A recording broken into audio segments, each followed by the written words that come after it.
Saya teliti dan saya dengar dalam masa yang sama saya kenangkan masih ada lagi kalangan rakyat kita tidak berpeluang menyambut hari raya seperti orang lain. Ada yang serba kekurangan, ada anak-anak hanya mampu melihat orang lain bergembira.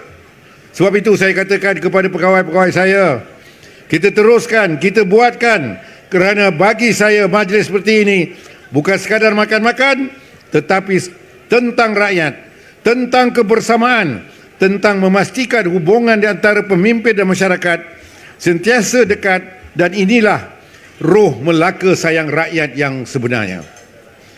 Dalam suasana inilah program Wakil Rakyat untuk Rakyat diteruskan dan digerakkan supaya turun kita lebih dekat dengan rakyat, mendengar sendiri rintihan keluhan rakyat agar mereka dibela dan terus terbela.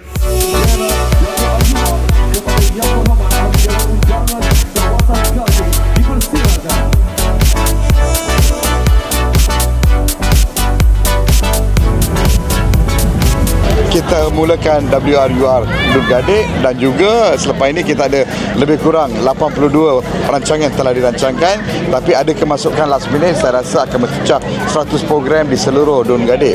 Di samping itu hari ini kita menjamu semua apabila kita menerima bendera daripada Asahan. Kita menjamu dengan sambutan Hari Raya peringkat Dun Gadik, nampak meriah. Saya lihat orang-orang kampung telah keluar ramai-ramai untuk memberi sokongan padu untuk kita sama-sama menjayakan Hari Raya Aidilfitri. Ikut senator dengan saya punya pegawai kebajikan kita 5,000 lebih.